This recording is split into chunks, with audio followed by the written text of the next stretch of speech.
오늘 제목은 기름 부음, 내 힘으로 할 수 없는 일을 자연스럽게 넘게 하는 능력. 기름 부음, 내 힘으로 할 수 없는 일을 자연스럽게 넘게 하는 능력. 우리 함께 보실 말씀은 사무엘하 3장 2구절 말씀이 있습니다. 우리 같이 한번 읽겠습니다. 시작. 아브넬이 다윗에게 말하되 내가 일어나 가서 온 이스라엘 무리를 내 주 왕의 앞에 모아 더불어 언약을 맺게 하고 마음에 원하시는 대로 모든 것을 다스리시게 하리이다 하니, 이에 다윗이 아브넬을 보내매 그가 평안히 가니라. 아브넬이 헤브론으로 돌아오매 요압이 더불어 조용히 말하려는 듯이 그를 데리고 성문 안으로 들어가 거기서 배를 찔러 죽이니 이는 자기의 동생 아사엘의 피로 말미암음이더라. 아멘. 하나님이 가장 좋아하는 사람이 있어요. 그 사람은 완벽한 사람도 아니요, 실수하지 않는 사람도 아닙니다. 실수해도, 완벽하지 않아도, 부족해도 하나님이 좋아하시는 사람이 있어요. 그 사람 어떤 사람이냐? 배우려고 하는 마음이 있는 사람이에요. 그래서 우린 영어로 그 마음을 teachable heart라고 그래요. 여러분, 배울 수 있는 마음은 어떤 마음이냐면 부드러운 마음입니다. 그래도 우리 청년들은 보면 부드러운 마음을 갖고 있는 분들이 많아요.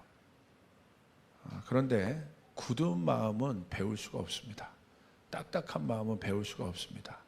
그래서 하나님의 말씀이 씨앗으로 이렇게 묘사되죠. 부드러운 땅에 심겨져야 열매를 맺을 수 있고, 딱딱한 땅에 심겨지면 여러분 아예 자라날 수도 없죠. 심겨질 수도 없죠. 그렇기 때문에 부드러운 마음을 갖고 있어야 합니다. 그래서 여러분의 마음이 날마다 부드러워지길 바랍니다. 근데 그 마음은, 부드러운 마음은 뭐냐? 배울 수 있는 마음이에요. 그래서 여러분이 어른들을 볼 때 꼰대 이런 단어들을 쓰잖아요. 근데 그거는 제가 어른들에게도 얘기했어요. 사실 젊은 세대들이 말하는 꼰대가 뭔지 아셔야 한다. 그건 뭐냐면 딱딱한 마음을 갖고 있는 어른들을 말하는 거예요. 그러니까 일방적으로 자기 생각을 이렇게 말해버리는, 그냥 들어, 이렇게. 전데요? 할렐루야. 하면서 제가 순간 찔린. 이건 좀 다르죠. 그게. 적용하지 마세요, 저한테. 그렇죠? 그러니까 저는 부드러운 마음을 갖고 있어요. 왜냐하면 어린 아이에게도 배우거든요. 배울 수 있는 마음, 그것이 아주 중요합니다. 청년인데도 꼰대가 있을 수 있죠. 그래서 여러분 항상 부드러운 마음을 갖고 여러분 하나님의 음성에 열려있는 여러분 되시기를 주님의 이름으로 축복합니다. 지난주에 다윗을 통해 차원이 다른 삶의 시작에 대해서 살펴보았습니다. 사무엘하사 3장 1절의 말씀이 이번 통치 시리즈의 핵심 구절입니다. 어떤 말씀이냐면 여러분 잘 아는 것처럼 지난주에 들으셨죠? 우리 같이 한번 읽어볼까요? 시작. 사울의 집과 다윗의 집 사이에 전쟁이 오래매 다윗은 점점 강하여 가고 사울의 집은 점점 약하여 가니라. 이게 핵심이죠. 사울은 옛자를 제가 좀 표현한다고 말씀했습니다. 그러니까 결국 우리가 하나님의 권능의 삶에, 하나님께서 주시는 권능의 삶에 다가가기 위해서는 필수 불가결한 전쟁이 필요하다. 근데 그 전쟁은 그냥 전쟁으로 끝나지 않는다. 분명한 건 성경이 뭘 얘기하고 있냐면 사울의 집이 약해진다고 얘기하고 있다. 다시 말하면 여러분의 옛자의 능력이 약해질 때 여러분 안에 있는 영적인 능력이 강해짐을 믿으시길 바랍니다. 그래서 바울은 그것을 깨달았어요. 그래서 고린도전서 2장에 보면 나는 예수 그리스도와 십자가 위에는 아무것도 알지 아니기로 작정했다. 그 말은 무슨 말이냐면 그리스도와 십자가, 이게 결국 내 삶에 영적인 삶이 실제가 되는 신령한 삶의 어떤 표본인데, 그게 바로 어떤 삶이냐? 바울이 일관적으로 얘기하고 있는 것은 십자가를 센터에 두라는 거예요. 그래서 날마다 내 옛자의 영향력을 죽이라는 것입니다. 할렐루야. 그렇게 될 때 신령한 자가 될 수 있다. 그래서 그 신령한 자는 어떤 사람을 말하냐면 다른 차원의 존재를 얘기하고 있는 거예요. 영적인 존재로서의 인간을 얘기하고 있는 거예요. 그러니까 이 사람은 생각이 다르고 말하는 것이 다르고 또 행동하는 것이 다릅니다. 왜 다를까요? 퀴즈. 왜 다를까요? 그런 존재니까 다른 거예요. 영적인 존재니까 영적으로 생각하고 영적인 말을 하고, 그죠? 그렇게 행동하는 겁니다. 그러니까 열매를 보고 그 나무를 알 수 있죠. 이건 굉장히 중요한 본질적인 어떤 질문들에 대한 거예요. 그 존재니까 그렇게 한다는 거예요. 그러니까 내가 내 행동과 내 말투와 내 생각이 하나님이 생각하는 것과 뭔가 다르다면, 성경에 나와 있는 말씀과 뭔가 다르다면 근본적인 질문을 해봐야 돼요. 여러분이 하나님의 자녀입니까? 쑥 들어오죠, 질문이. 다시 말하면 하나님의 자녀라면 그렇게 할 수 없다는 거예요. 오늘 사울을 한번 보세요. 사울이 결국 하나님으로부터 하나님으로부터 받은 왕권이 다윗에게 넘어간 계기가 뭡니까? 하는 일마다 하나님의 말씀을 순종하지 않습니다. 분명히 결정적인 사건이, 여러분, 사무엘이 올 때까지 예배 드리지 말라고, 제사 드리지 말라고 했는데 어떻게 합니까? 제사를 드려요. 제사를 드린다는 것은 뭘 말하는 거예요? 중요한 거예요. 영적인 일일 수 있어요. 근데 성경은 하나님의 뜻대로 하지 않는 제사가 무슨 제사냐는 거예요. 근데 우리는 그렇게 해놓고 만족하는 거예요. 나 오늘 예배 드렸는데? 나 오늘 교회 갔는데? 성경은 근본적인 질문을 하고 있는 거예요. 성경에서 언제 교회에 나오면 천국 간다고 얘기하고 있습니까?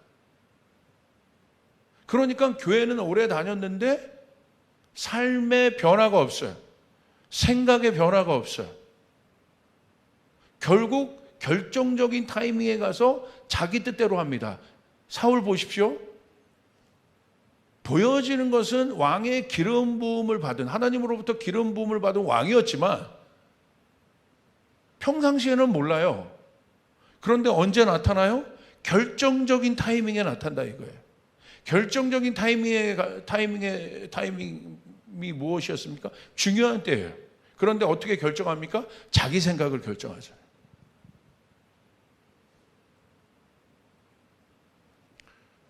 이게 굉장히 중요한 겁니다. 오늘 다윗의 위대한 점은 뭔지 아십니까? 하나님께서 열어주시는 계절들이 있어요. 그 계절에 맞게 다윗은 변화했다는 거예요. 잘 보세요. 다윗이 목동 시절이 있었습니다. 그러니까 다윗이 목동 시절에는 뭐만 신경 쓰면 됩니까? 양만 신경 쓰면 돼. 가족을 돌보는 것에 대한 고민을 할 필요가 없고, 나라를 살리는 일에 대해서 그렇게 고민할 필요가 없어요. 왜? 아직은 양치기니까. 다윗의 범위가 아직은 그 정도입니다. 그러니까 그 속에서 열심히 산 거예요. 그러니까 다윗이 양치기 때 뭐 한 겁니까? 무슨 고민합니까? 맹수들이 오는 것에 대한 고민이 있는 거야. 왜? 양치기니까. 그런데 다윗이 이제 골리앗을 쓰러뜨리고 그 다음 시즌으로 넘어가면서 다윗이 맹수들에 대한 고민을 합니까? 맹수들 고민을 안 해요. 왜? 양치기가 아니니까. 이건 굉장히 중요한 본질적인 질문들이에요. 여러분이 자녀 걱정합니까? 왜? 쫓아가겠습니다. 답은 청년이니까. 자녀 있어요? 있어? 없잖아요. 그러니까 여러분에게 할 고민이 아닌 거야. 여러분이 뭐 이혼에 대해서 고민합니까? 안 해요. 어떤 커플들은 막 이혼에 대해서 고민하는 커플들이 있어. 왜 고민해요? 결혼했으니까. 여러분은 이혼에 대해서 고민해요? 안 합니다. 왜? 청년이니까. 안 합니다. 굉장히 중요하다는 거야. 근데 보세요. 다윗이 아둘람으로 이제 갑니다. 골리앗 넘어. 거기서 어떤 고민합니까? 자기 고민만 안 해요. 당황해요. 하나님이 계절을 바꾸시는 거야. 누가 옵니까? 400여 명 가까운 사람들이 오는데 다 문제가 있던 사람들이 와요. 근데 거기서 다윗이 어떤 고민을 하기 시작해요? 공동체를 고민하기 시작해요. 빚진 자들을 고민하기 시작해. 억울한 자들을 고민하기 시작해. 왜? 하나님이 그 시즌을 열었으니까. 쓰니까 계속 뭐 하니까 이거 계속 이게 반복이 되네. 그렇죠? 거기서 다윗이 훌륭하게 적응합니다. 그리고 거기서 뭐가 됩니까? 성경은 그 공동체의 우두머리가 됐다고 돼 있어. 그런데 아둘람에서 사람을 고민할 필요가 없는 목동 시즌의 마인드를 갖고 있었으면 여러분 아둘람을 통과할 수 있었겠어요? 없었다는 거예요. 그 다음에 여러분 헤브론에 가서는 어떤 고민을 합니까? 진짜 이제 정치도 배우고 다스리는 법들을 배워요. 각 지파로부터 인정함을 받아요. 그때의 고민은 벌써 레인지가 커진 거예요. 족속들을 만나고 또 그러니까 그런 레벨에서 이제 다윗이 사고하기 시작합니다. 하나님이 헤브론의 시즌을 열었어요. 오늘도 여전히 헤브론의 시즌이지만. 근데 거기서 아둘람군의 마인드로 여러분 다윗이 움직이지 않아요. 근데 다윗이 거기서 또 훌륭히 감당해냅니다. 근데 오늘 다윗은 이제 어떤 단계로 갑니까? 왕의 기름을 받은 거예요, 이제. 이제 성경은 다윗을 이제 더 이상 목동이라고 얘기하고 있지 않고 리더라고 얘기하고 있지 않고 뭐라고 얘기하고 있냐면 아둘람의 리더라고 얘기하고 있지 않고 뭐라고 얘기하냐면 성경은 오늘부터 다윗을 뭐라고 보고 있습니까? 왕이라고 얘기하고 있는 거예요. 이제 다윗의 인생 가운데 이제 마지막 데스티니에 온 거죠. 그런데 하나님이 그 계절을 열어주세요. 마찬가지입니다. 여러분이 여러분의 인생의 계절을 여러분의 힘으로 바꾸는 것 같죠? 천만에. 내 인생의 계절을 바꿀 수 있는 분 하나님밖에 없다는 거예요. 할렐루야. 그것을 깨닫는 것이 지혜예요. 다니엘은 그것을 깨달았어요. 하나님께서 계절을 바꾸시고 때를 바꾸시고 왕들을 폐위하고 세우실 수 있는 분이 하나님이시다. 그는 지혜와 총명이 있다고 얘기했어요. 할렐루야. 그것을 깨닫는 거예요. 저도 여기까지 와보니까 제가 뭔가를 많이 해서 뭔가를 열심히 살아서 내 인생의 문을 내가 개척해서 온 것 같은데 물론 그런 부분이 있는데 지금 와서 솔직히 고백할 수밖에 없는 건요. 그러지 않아요. 하나님이 열어주신 거예요. 세상은 내가 노력해서 내 인생의 어떤 계절을 내가 바꿀 수 있다고 생각해요. 그런데 여러분 저의 질문은 그거예요. 그럼 마지막 왜 죽음의 계절은 왜 못 바꿔요? 내가 그렇게 자신이 있어서 내 돈으로 내 능력으로 내 인생의 계절을 내가 바꿀 수 있다고 한다면 야 나는 하나님 필요 없어. 하나님 믿을 필요 없어. 내 주먹을 믿어. 내 능력을 믿어. 내가 만 시간 일한 나의 열심을 나는 믿어. 교회에서 무슨 얘기하는 거냐? 야 그럴 시간 있으면 가서 일이나 더 해. 아마 그럴 겁니다. 맞는 말이요. 그런데 제가 질문하는 거예요. 오케이, 인정해요. 여러분 꿀리지 마요. 디베이트 할 때 꿀리지 말라고. 할렐루야. 그럼 네 인생의 마지막 계절은 왜 못 바꾸는데? 그 질문을 할 줄 알아야 될 거 아니에요. 그것까지 답을 할 수 있다면 유인. 그 답을 못 주잖아요. 왜 그건 못 바꾸냐는 거야. 다 바꿀 수 있는데. 그렇죠? 그러니까 궁극적으로 우리는 그것을 깨달아야 되는 거예요. 하나님이 내 인생의 계절을 바꾸시는 겁니다. 아멘. 여러분 믿습니까? 이제 그거를 청년 때 깨달으면, 청년들에게 뭐를 얘기합니까? 성경에선 창조주를 기억해라. 그분이 내 인생의 모든 계절을 만드신 분이라는 것을 여러분 기억하시길 바랍니다. 그러니까 그 사람은 똑같은 시간을 사는 것 같지만 어떻게 살아요? 누구를 의지하고 살아요? 하나님을 의지하고 살아요. 하나님의 음성에 순종하며 살아요. 그리고 하나님의 음성에 순종하는 것이 제일 확실하다는 것을 깨달아요. 알아요. 이 원리들을 터득하며 살아요. 그러면 여러분이 그런 단계로 청년 때 10년 지나고 20년 지나면 여러분 완전히 하나님의 영에 사로잡힌 통치의 삶을 살 수 있어요. 할렐루야. 영향력 있는 삶을 살 수 있단 말이에요. 진짜 영향력을 갖는 삶을 살 수 있단 말입니다. 여러분 믿으시길 바랍니다. 그러니까 여러분 똑똑한 사람은 여름이면 여름에 맞는 생각을 해야 되고 겨울이면 겨울에 맞는 생각을 해야 되는데 착각하는 거죠. 오늘 이제 그 대표적인 사건이 사무엘하 3장 1절을 지난주 봤고 오늘은 사무엘하 3장 전체에 대한 말씀인데 그리고 그 다음 주 이제 사무엘하 4장으로 이제 넘어가게 됩니다. 사무엘하 3장에 있었던 사건은 어떤 사건이냐면 아브넬이라는 사람이 등장합니다. 근데 몇 명이 등장하냐면 아브넬은 누구냐면 사울의 군대 장관이었어요.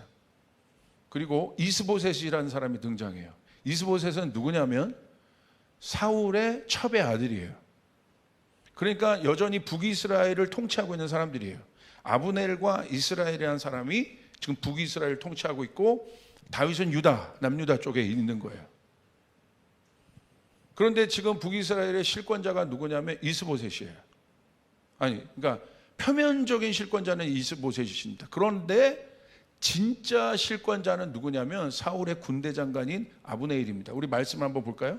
사무엘하 3장 6절 시작. 사울의 집과 다윗의 집 사이에 전쟁이 있는 동안에 아브넬이 사울의 집에서 점점 권세를 잡으니라. 이 사람은 왕이 아닌데 뒤에서 권세를 잡고 있는 거예요. 그러니까 다시 말하면 이스보셋을 그냥 조정하고 있는 거죠.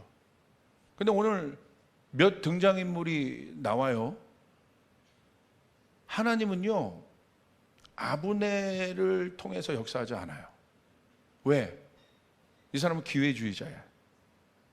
나중에 이제 다윗에게 넘어갑니다. 나라를 팔아서 넘어가요. 기회주의자야. 그리고 이스보셋은 껍데기예요, 껍데기. 리더십. 그러니까 누구에게 의지하고 있어요? 실력도 없어요. 아브넬에게 의지해요. 그러니까 둘이 불편한 동거를 하고 있는 공생관계 사람들이에요. 자, 이런 사람들이 리더예요. 어떻게 되겠습니까? 이 나라가. 오늘 말씀대로 말씀이 이루어지는 거. 사무엘하 3장 1절이 이 전체를 보는 키워드예요. 이 말씀대로 되는 거예요. 결국은 사울의 나라가 망하는 거예요. 그런데 어떤 사건이 일어나냐면 이 아브넬이 힘 있는 자라고 그랬잖아요. 사울의 첩과 동침을 해요. 그러니까 어떻게 보면 자기 주군의 부인과 동침을 하는 나쁜 놈인 거예요, 아주. 그러니까 이스보셋이 그것을 알았어요. 그러니까 이스보셋이 아브넬에게 가가지고 지적을 합니다. 그렇게 동침하면 어떻게 하냐고. 그랬더니 아브넬이 콧방귀를 끼는 거야. 무서워하지 않아요. 두려워하지 않아요. 거기서 열받은 거야. 네가 나한테 지적질을 해 지금. 이 껍데기 나와 아니면 아무것도 아닌 놈이 나에게 지적질을 해? 이런 상황인 거예요. 그러니까 거기서 아브넬이 이스보셋이요 완전히 저 주눅이 들어있어요. 그러니까 아브넬이 거기서 딱 보니까 이 사람은 흐름을 읽는 거에 빠른 사람이 안 좋은 흐름. 그러니까 이런 사람은 어떤 사람이냐면 여러분 주변에도 이런 사람이 있어요? 생존형 인간이에요. 기회주의적 인간이야. 이런 사람들 있죠. 여기 막 편승했다가 기운이 저쪽으로 가니까 저기 막 편승하고. 있습니까? 없습니까?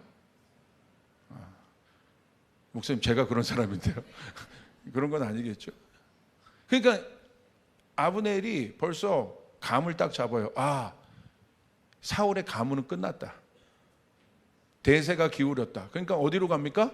대세로 가요. 요즘 정치 보면 맨 이런 거잖아요. 예? 똑같은 사람들이야. 그러니까 하나님의 음성을 안 들어요. 생존형 인간들인 거예요. 그러니까 나라가 어떻게 되겠습니까? 그렇게 넘어가는데 어떻게 넘어가냐면 그 안에 있었던 모든 사람들, 리더들을 설득해서 다윗에게 넘어갑니다. 그런데 다윗에게 갈 때 어떻게 가냐면 이 사람이 다윗을 칭송하면서 가요. 당신이야말로 진짜 왕입니다. 최고의 왕이에요. 언제까지는 적이었으면서. 그런데 다윗이 놀라운 점은 어떻게 하냐면요, 다윗이 그렇게 넘어온 아브넬과 평화조약을 맺어줘요. 받아줘요. 그 말씀이 아까 여러분이 읽었던 본문 말씀이에요. 사무엘하 3장 21절 우리 같이 한번 읽겠습니다. 시작.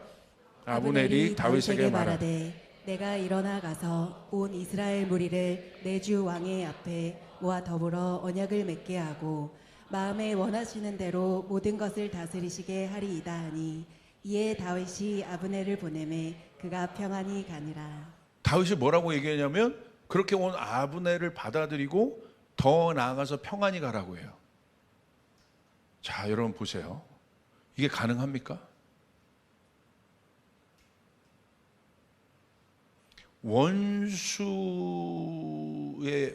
그러니까 다윗에게 있어 아브넬은 자기 적의 군대 장관이었어요.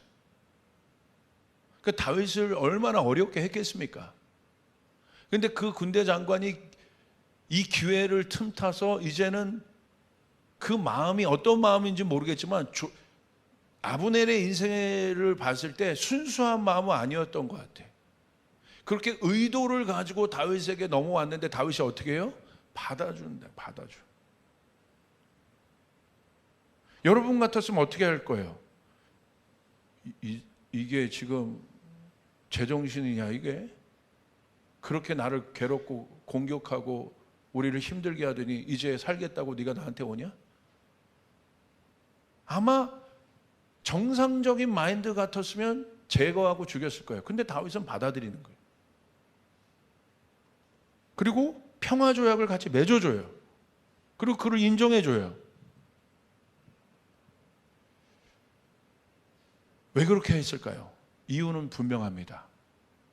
다시 제가 처음에 했던 그 여러분에게 던졌던 띠으로 돌아가 보세요. 왜 그렇게 할 수 있었습니까? 왕이니까.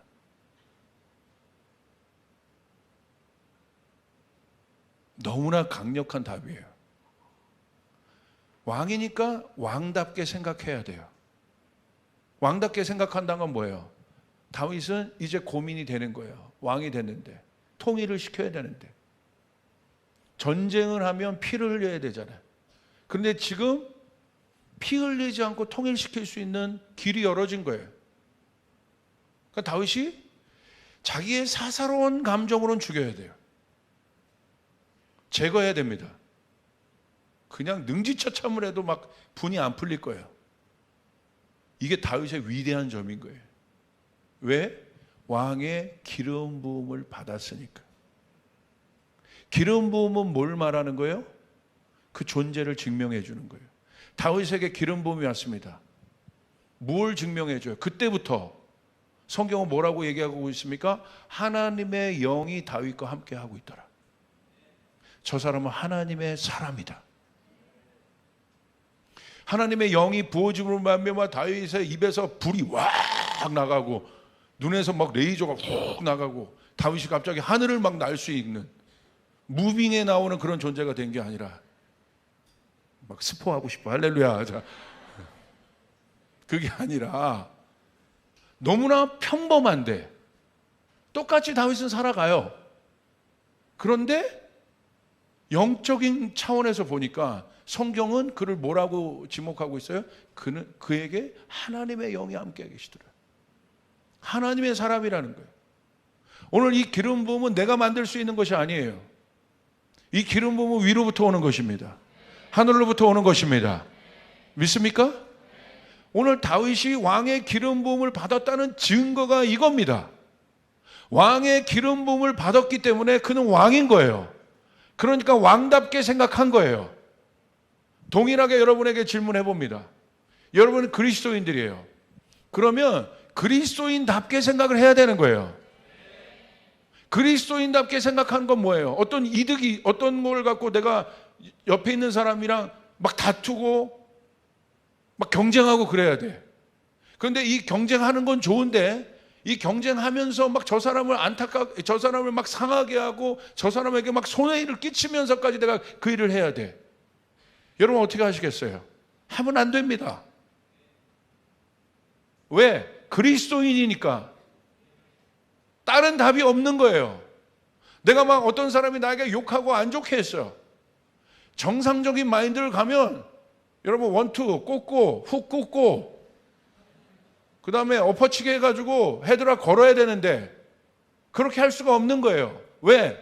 그리스도인이니까. 여러분 믿습니까? 오리를 가자고 하면 성경은 뭐라고 얘기하고 있어요? 심리를 가주라고. 왜 그렇게 해야 돼요, 목사님? 맨날 우리한테만. 왜?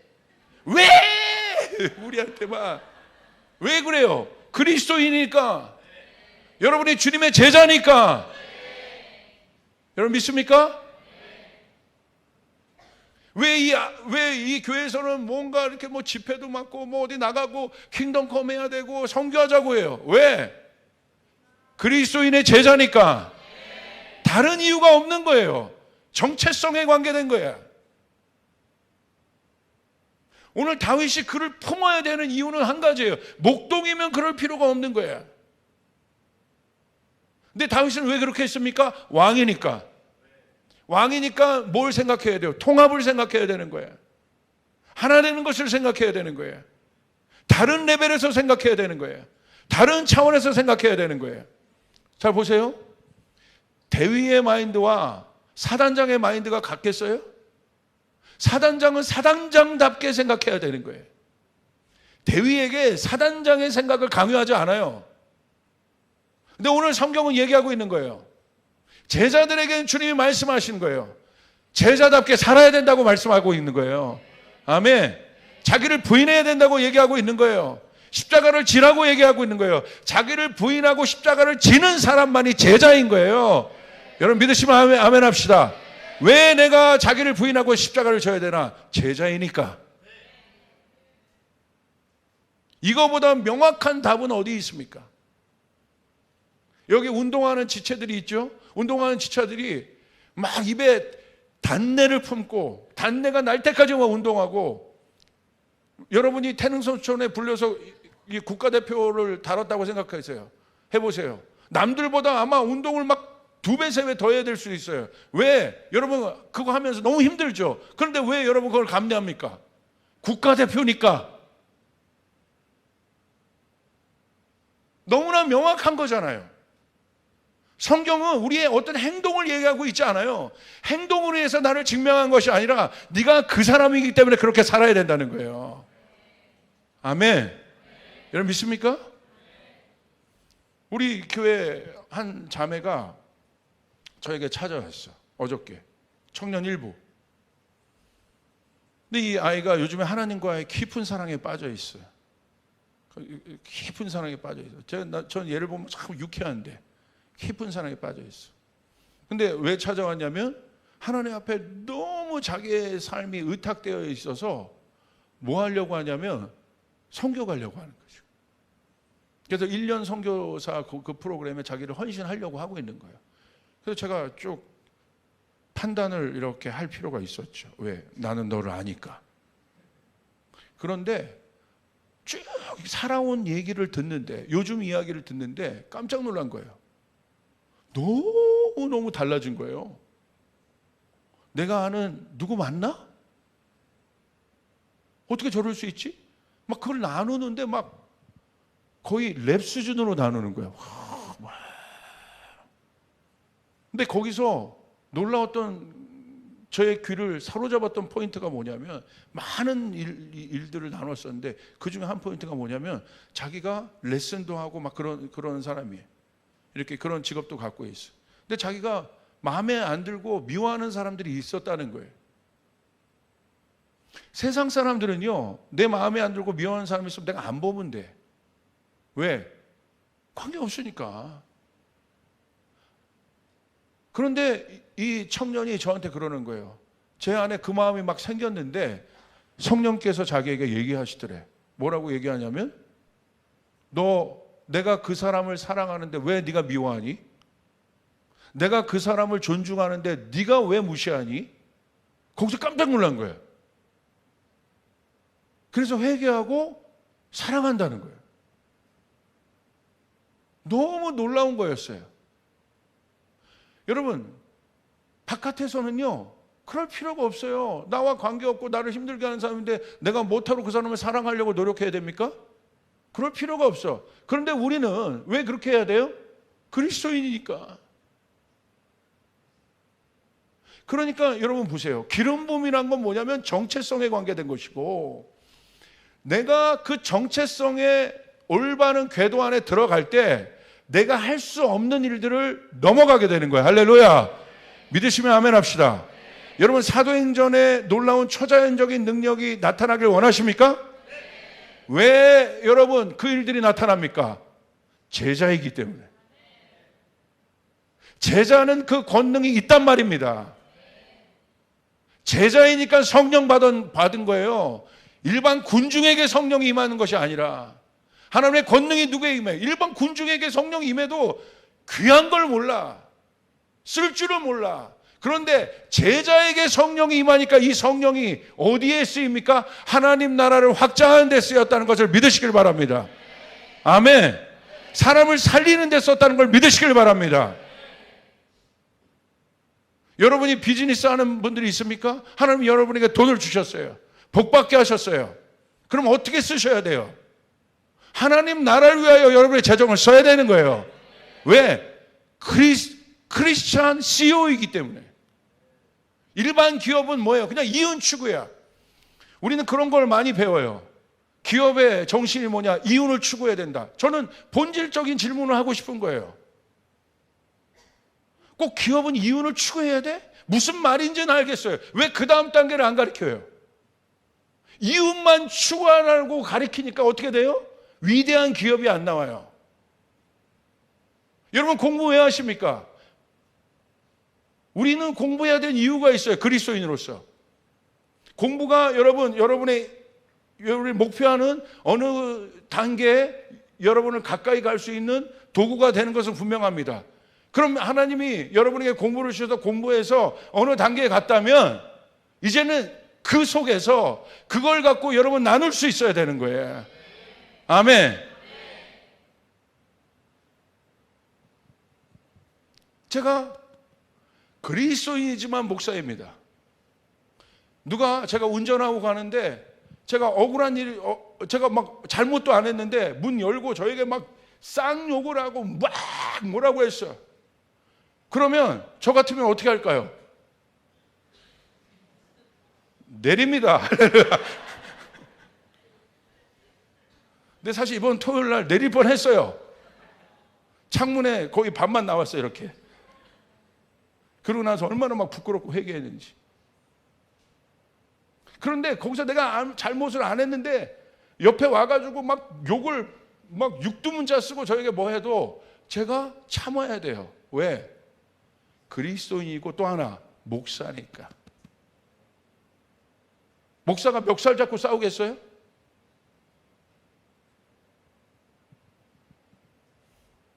제가 한번 솔직하게 고백을 할게요. 제가 베푸는 걸 좋아해요. 제가 커버넌트에 가가지고 커버넌트 아이들에게 막 사줬어. 제가 가서 사주는 걸 애들 또 좋아해. 막 사주니까 애들 너무 좋아. 목사님 오면 또 사줄 걸 기대해. 우리 커버넌트 출신들인데 목사님 사주냐 안 사주냐? 많이 사주지? 민영아 너는 엄청 얻어먹고 그러고 왜 대답을 안 해?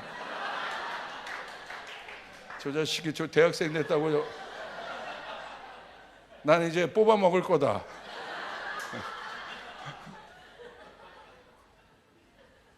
그런데 저희 프라이버시상 어떤 딸이라고 얘기할 수는 없어요. 그 딸이 오더니 저한테 그러더라고요. 아빠, 자기 불만이 있는 거야. 어떤 불만이야? 왜 사주니? 왜 아빠만 맨날 아빠 돈을 쓰냐는 거야. 딸들은 그런 마음 가질 수 있잖아요. 항상 보면 아빠만 써. 그러니까 자기가 생각할 때 얍삽한 친구도 있을까 없을까? 있지요. 쟤는 맨날 얻어먹어. 자기 맨날 쓰는데 내가 한 번 싸면 얘도 한 번 써야 되는 거고, 내가 한 번 쏘는데 얘는 또 얻어먹고, 내가 또 쏘는데 또 얻어먹고. 그런 친구 있어요 없어요? 여러분 어때요? 근데 아빠 이거 쏴요. 근데 제가 그랬어요. 유해라 할렐루야.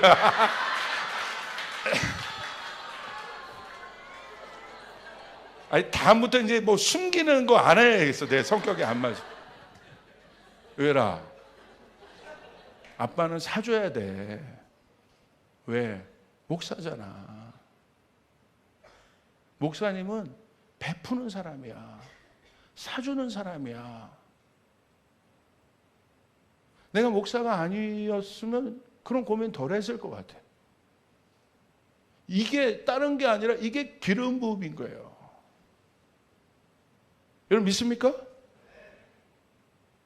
제 방에 먹을 것이 항상 이렇게 아이들 캔디부터 이만큼 그 비밀 창고에 쟁여놓습니다. 누가 애용할까요? 주일학교 아이들이. 주일학교 아이들이요, 권세 있게 들어와서 그 문 열어요. 그래서 거기 있는 캔디 뭐 다 집어갑니다. 나갈 때 양심은 있는지 목사님에게 뽀뽀는 한번 해주고 나갑니다. 근데 제가 그것을 비서에게 시켜서 왜 채워놓으라고 하느냐, 저는 아이들에게 어리지만 그런 것들을 심어주고 싶은 거야. 목사님은 베푸는 사람이야. 목사님은 할아버지 같고 아버지 같아. 그럼 애들이 얼마나 그래도 자기들 안에 어렸을 때 그것이 좋은 추억이 될까? 목사님 방에 가면 항상 뭐가 있었어. 캔디 집어올 수 있었어요. 그런 것을 받은 아이들이 안 베풀겠습니까? 희주야, 희원아, 민영아, 너희들 잘 베풀지?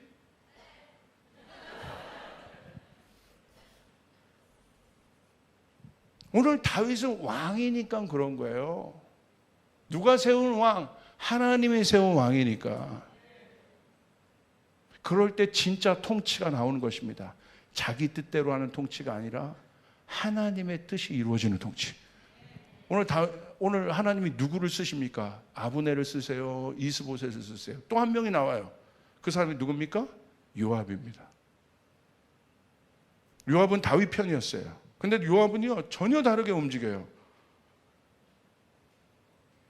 요압은 그렇게 나갔던 아브넬을, 다윗을 만나고 갔던 아브넬이 왔다는 소식을 듣습니다. 그러니까 요압이 대발노발을 하는 거야. 왜냐하면 아브넬이 자기 동생 아사엘을 죽였거든, 전쟁에서. 그것도 아브넬이 일부러 죽인 것이 아니라 요압이 그 당시 최고의 이 전투력을 가진 장군이었거든요. 그러니까 요압의 동생을 죽인다는 것에 부담감이 있었던 사람이 아브넬이에요. 장군이었기 때문에. 원수가 되잖아요. 그래서 결국은 아사엘을 쫓아올 때 쫓아오지 말라고 그렇게 했는데도 쫓아오다가 창끝을 어떻게 하다 뒤로 했는데 거기에 찔려 죽어요. 그러니까 요압이 들었을 때 아브넬이 자기 동생을 죽였다는 것을 알고, 그렇게 지금 알고 있는 거예요. 그런데 그 아브넬이 왔다 간 거예요. 근데 다윗이 평화협정을 맺어서 보냈어요. 그러니까 이 요압이요, 다윗의 충복이었잖아요. 노발대발해요. 최고 싸움 잘하는 사람이 요압이에요. 다윗과 수십 년을, 지금 뭐 10년 넘게 여러분 싸우면서 전쟁 영웅이 된 사람이 요압이에요. 힘 있는 사람이에요. 그러니까 다윗이 보낸 거에 대해서 막 노발대, 어떻게 왕이 그 사람을 보낼 수 있냐고. 그리고 그 사람이 획책을 갖고 들어온 걸 모르냐고 막 다윗을 오히려 책망합니다. 그런데 가만히 들어보면 굉장히 나라를 아끼는 것 같아요. 다윗을 아끼는 것처럼, 충원을 하는 것처럼 보여요. 그런데 성경은 그렇게 보고 있잖아요. 겉모양은 그렇게 이야기하고 있지만 성경은 어떻게 보고 있냐면 사무엘하 3장 27절 보세요. 정확하게 왜 요압이 분냈는지에 대해서 나오고 있어요. 자, 우리 한번 같이 읽겠습니다. 시작. 아브넬이 헤브론으로 돌아오매 요압이 더불어 조용히 말하려는 듯이 그를 데리고 성문 안으로 들어가 거기서 배를 찔러 죽이니 이는 자기의 동생 아사엘의 피로 말미암음이더라. 이게 다윗을 위한 것도 아니고요, 나라를 위한 것도 아니에요. 순순히 자기 사사로운 감정 때문에 죽인 거예요. 일반적인 개념으로는 그럴 수 있어요. 복수할 수 있어요. 근데 이것은 땅의 사고방식이에요. 땅의 개념이에요. 다윗도 그럴 수 있죠, 일반적인 생각으론. 그러나 하나님이 세우신 기름 부은 종이라면 그렇게 하지 않아야 돼요. 그리고 요압도 그 시즌에 들어온 사람이라면 다윗처럼 생각하고 있어야 돼요. 제가 어저께 우리 청년 리더들에게 제 마음 중심에 있는 것들을 꺼집어냈어요. 그리고 부탁했어요. 목사님이 선포하는 대로 그것만 액면 그대로 보지 말고 그 생각 깊이를 이해하길 바란다. 청년 리더들 아멘. 요압이 그 시즌 안으로, 다윗의 시즌 안으로, 그 왕의 통치 안으로 요압이 들어왔다면 그렇게 하지 않았을 거예요. 그런데 안 들어온 거예요. 과거에 머물고 있는 겁니다. 그리고 결국 사사로운 자기 감정에, 사사로운 일이 아닐 수 있지요. 그런데 결국 복수합니다. 여러분 그거 아세요? 다윗은요, 그냥 왕이기 때문에 그를 풀어준 것 이상의 것이 있어요. 다윗이 만약에 아브넬을 죽여보세요. 성경을 보세요. 만약에 우리가 거기까지 확장시켜 생각하고 있지 않지만, 다윗이 만약에 아브넬을 죽였다고 생각해 보세요. 뭔가 그것과 관련된 사람이 마음에 독을 품고 나중에 다윗을 또 죽이려 들 수 있어요. 다윗은요, 풀어내는 자였어요. 묶어내는 자가 아니라. 그런데 요압은 보세요, 죽였어요. 피는 피를 불러요. 이게 인간의 역사예요. 힘의 역사예요. 피가 피를 부르고 제국이 제국을 멸망시키고. 그런데 하나님 나라는 제국이 아닌 거예요. 인간의 모든 피의 역사를 끊어낸 것입니다. 할렐루야. 그분이 피를 흘리심으로, 그분이 세워주심으로. 다르단 말이에요. 컨셉이 달라요.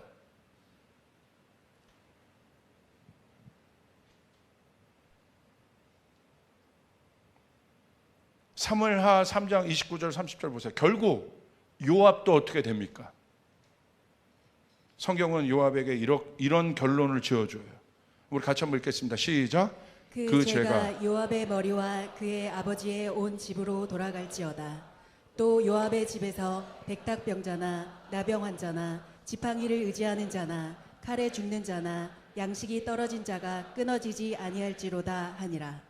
요압과 그의 동생 아비새가 아브넬을 죽인 것은 그가 기브온 전쟁에서 자기 동생 아사엘을 죽인 까닭이었더라. 할렐루야. 오늘 성경은 다른 것을 이야기하고 있어요. 그냥 요압이 사소한 감정에서 끝난 것이 아니라 오늘 그로 말미암아 사울의 집안이 결국은 망해간 것처럼, 육의 음성을 들었을 때 결국 육의 결과는 사망인 것처럼, 제가 여러분에게 하나님 뜻대로 살아야 되고 순종하여 살아야 되고 십자가를 앞에 두며 살아야 된다는 것은 아이디얼리스틱한 어떤 이야기가 아니에요.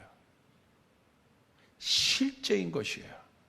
하나님의 뜻대로 해야 복을 받게 되는 것이에요. 내 통치가 아니라 하나님의 통치가 이루어져야 되는 거예요. 요압 보십시오. 결국 어떻게 됩니까? 그 죄가 요압의 머리와 그의 아버지의 온 집으로 돌아가요. 요압에서 끝나는 것이 아니라 그 가문이 저주를 받아요. 요압의 집에선 누가 나올 거냐 이제?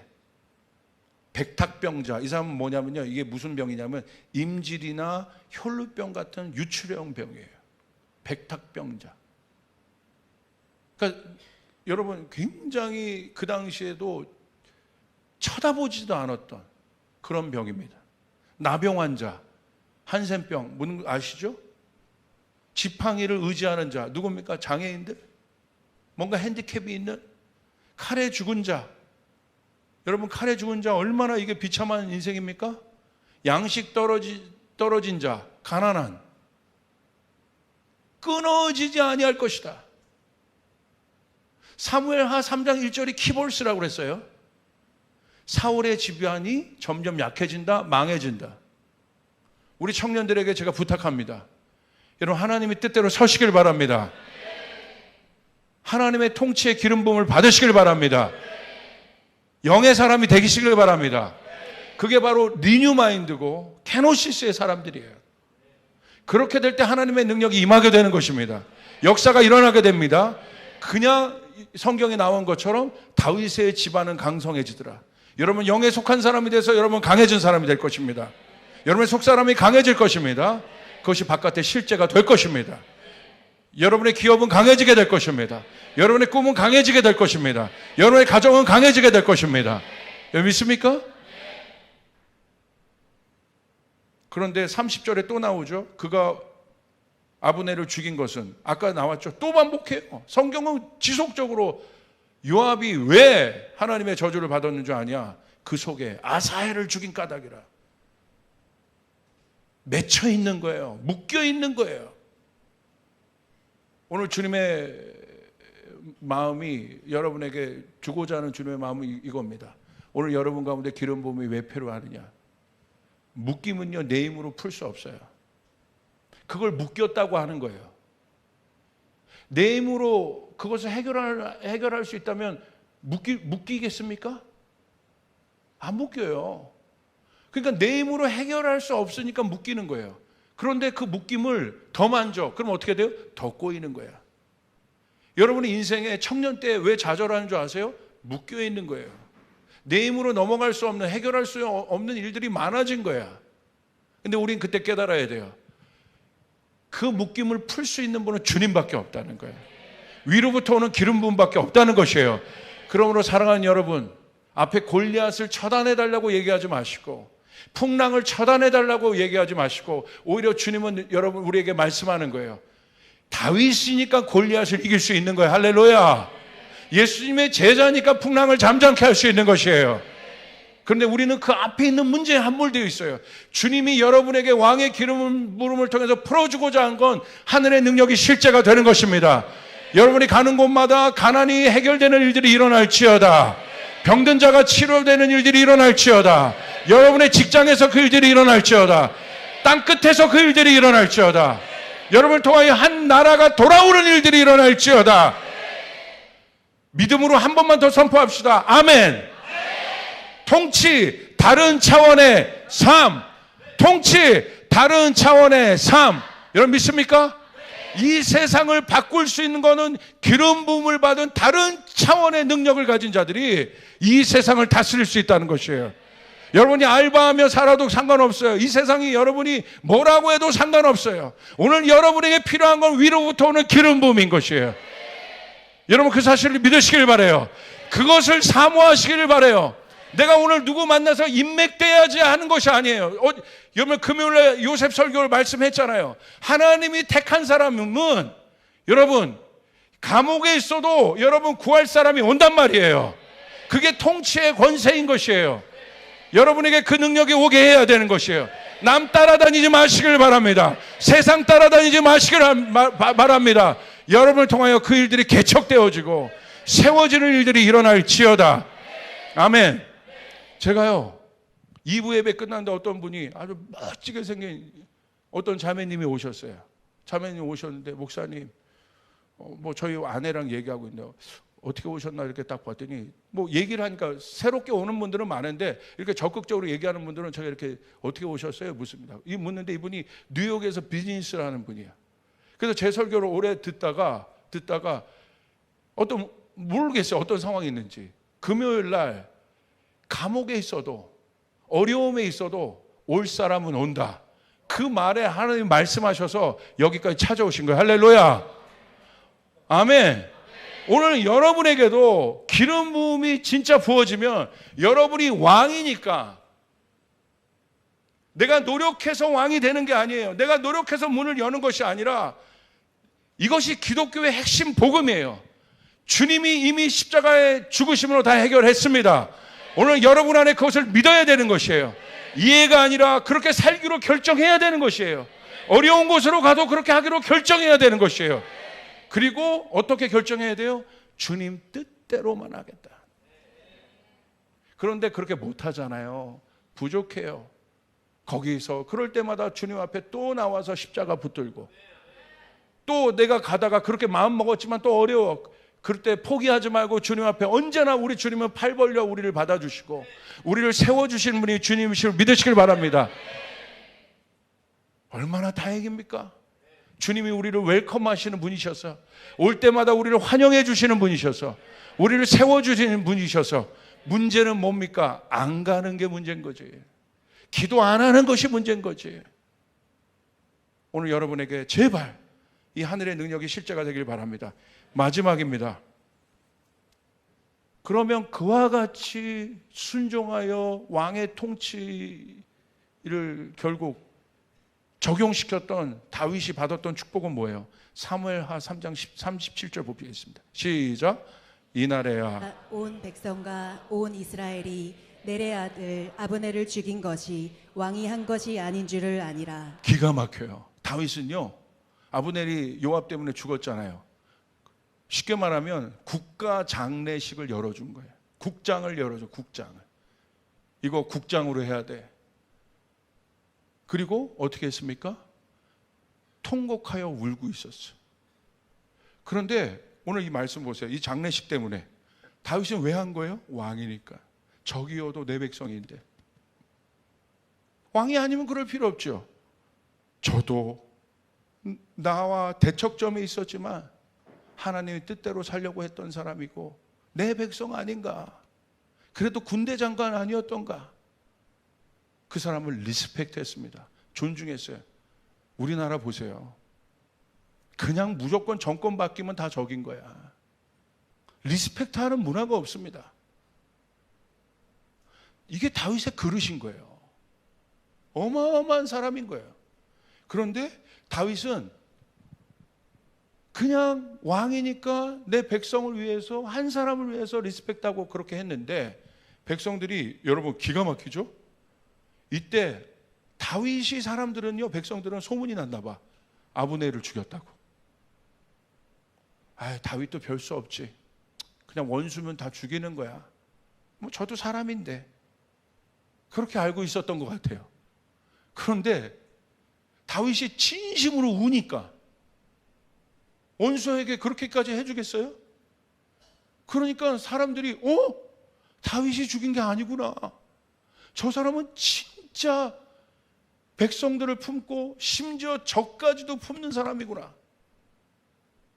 그러니까 여러분 말씀을 쭉 읽어보시면 오늘 끝나고 사무엘 3장을 쭉 한번 읽어보세요. 제가 했던 것이 생각나면서 제 목소리가 막 들릴 거예요. 할렐루야 막 이렇게 막 입체적으로 이 말씀이 보일 겁니다. 그 백성들이요, 이 사건 이후로 다윗에게 지지를 하기 시작해요. 만약에 정치인이라면 최고의 수를 둔 거죠. 근데 다윗이 수를 두고 그렇게 했겠냐고. 자, 생각해 보세요. 이거 비슷한 사건이 있었어. 사울이 죽었을 때 다윗이 애도합니다. 그러니까 백성들이 다윗을 칭송해. 이야, 우리 다윗 그릇이 크다. 정말 사울을 저렇게까지 자기를 죽이려고 했던 사람까지 품고 저렇게 했구나. 그러니까 그 다윗이 애도하는 것을 보고 백성들이 다윗을 지지합니다. 그러니까 다윗이 생각한 거야. 요거 괜찮은데? 요거 괜찮은 수인데 이거? 정치인인 다윗으로서는 아마 또 이용해 볼 수 있을 거야. 그러지 않았다는 거지. 근데 하나님은 다윗을 세우시는 거예요. 여러분, 원수 갚는 것이 주님께 있고 그 모든 것을 증명하는 것은 주님이 있고, 그러므로 여러분 주님 뜻대로 살아가면 하나님이 여러분을 높이십니다. 이 사실을 믿어주시면 아멘 하시길 바랍니다. 하나님이 여러분을 증명해 주세요. 사람이 증명하는 것이 아니라 하나님이 여러분을 증명해 주시고, 쟤는 틀림없어. 그냥 변방에 여러분이 있어도, 이 교회 그냥 묵묵히 저 구석에 있어도 아무도 나를 안 보는 것 같죠? 아니요, 다 보고 있어요. 하나님도 보고 계시고 여기는 목사님도 봐요. 야, 쟤는 대단하다, 저 구석에서. 그리고 여러분 보십시오. 어떤 축복을 받냐? 사무엘하 3장 38절 39절 시작.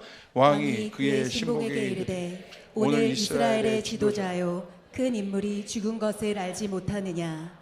내가 기름 부음을 받은 왕이 되었으나 오늘 약하여서 수리야의 아들인 이 사람들을 제어하기가 너무 어려우니 여호와는 악행한 자에게 그 악한 대로 갚으실지로다 하니라. 자, 이게 사무엘하 39장의 마지막 말씀입니다. 기가 막힙니다. 어떻게 마무리합니까? 다윗의 진짜 능력이 어디에 있냐? 진짜 위로부터 오는 왕의 기름 부음을 받은 사람은 진짜 어떤 사람이냐? 그래서 저는 이 말씀 보고 다윗을 통하여 예수님이 계시되었구나, 왕으로. 이거 봤어요. 자, 보세요. 이렇게 고백합니다. 내가 기름 부음 받은 왕이 되었으나 나는 오늘 약하다. 기름 부음 받은 왕이 되었으면 강해야죠. 그런데 다윗은 실제적인 권세와 포지션과 힘으로는 강한 사람이에요. 그런데 다윗은 어떻게 고백해요? 나는 약하다. 그러면서 뭐라고 얘기하냐면 자기 안에 있는 진짜 고민을 털어놔요. 수르야의 아들인 이 사람들을 제어하기가 너무 어렵다. 누구냐면 이 사람은 요압입니다. 요압이 나중에 엄청난 세력으로 성장하잖아요. 다윗의 마음을 제일 힘들게 한 사람이 나중에 그 충복이 가장 여러분 다윗의 마음을 어렵게 한 사람이 돼요. 그러니까 다윗이 어느 정도 요압에게 시달렸냐면 이렇게 얘기합니다. 자기 아들 솔로몬에게, 자기는 그렇게 얘기하지만 솔로몬에게 요압 조심하라고 얘기해요. 여러분, 다윗이 힘 있는 자고 권력이 있고 그 위치에 있어요. 요압 제거할 수 있어요. 그런데 뭐라고 고백합니까? 왕이니까 요압도 자기 백성인 거야. 그렇게 할 수가 없는 거야. 그냥 일반적인 왕처럼 할 수가 없는 거야. 그러니까 이렇게 고백하는 거예요. 내가 기름 부음 받은 왕이 되었으나 오늘 약하다. 이 약함은 뭐예요? 자기 힘을 거부하는 겁니다. 할 수 있는데 거부하는 거예요. 이 모습 어떤 모습 닮아 있어요? 빌립보서 2장에 예수님의 모습 아니에요? 그는 하나님과 동등된 신분으로 계셨어요. 그는 이 땅에 오셔서 낮은 종의 모습을 하고 이 땅에 오셨어요. 어린 양의 모습을 하고 오셨어요. 베드로가 말고의 귀를 잘랐을 때 예수님 뭐라고 얘기해요? 내가 하늘에 12군단 되는 천사를 쓸지 모를 줄 아느냐. 예수님 안 쓰시는 거예요. 인간 안에 들어오셔서. 우리 민청 목사님이 그 예화를 하셨죠. 예수님이 성육신 된 사건이 뭐예요? 평범한 사람이 일부러 휠체어에 앉아있는, 엄청난 비유 아니에요? 평범한 사람이 휠체어에 앉아있는 모습. 그래서 스스로 자기를 제한하는, 이게 성육신이라는 거예요. 엄청난 말씀인 거죠. 나는 기름 부음을 받은 왕이 되었으나, 이것을 뽐내거나 자랑하거나 내 힘을 휘두르는 사람이 아니라 오늘 약하여져서 그 연약함을 고백합니다. 그런데 결국 그 연약함을 고백했는데 다윗은 원수 갚지 않아요. 누가 원수를 갚아주세요? 여호와는 악행하는 자에게 그 악한 대로 갚으실지로다. 할렐루야. 전적으로 주님 앞에 통치권을 드렸을 때 주님이 다윗에게 통치권을 주셔서 다윗이 통치하는 것이 아니라 하나님이 다윗을 통해 통치하실 수 있도록, 그래서 하나님의 일만 남고 하나님 나라만 세워질 수 있는 그 purity, 순수함, 그것이 다윗의 마음이었어요. 그 겸손함, 사람들에게 머리 숙이는 겸손함이 아니라 하나님 앞에 자기를 부인하는 그 겸손함. 사울이 죽은 모습, 자기 자아를 십자가에 처단한 그 모습, 그렇게 되었을 때 자기가 죽는 거예요. 지금 요압을 죽이면 내 문제가, 내 갈등이 해결되는데 요압을 죽이지 않고 자기가 자기를 죽이는 거예요. 오늘 예수님도 그러셨죠. 그러니까 성경에 뭐라고 표현되어 있습니까? 하나님이 그를 지극히 높여, 그 어린 양을 지극히 높여. 아멘. 하늘에 있는 모든 존재들, 땅 아래에 있는 모든 존재들이, 모든 무릎이 예수 앞에 무릎 꿇고 그를 경배하게 하시느니라. 그분이 우리의 왕이신 겁니다. 아멘. 여러분 믿으시면 아멘 하시길 바랍니다. 하나님이 높여주신다는 거예요.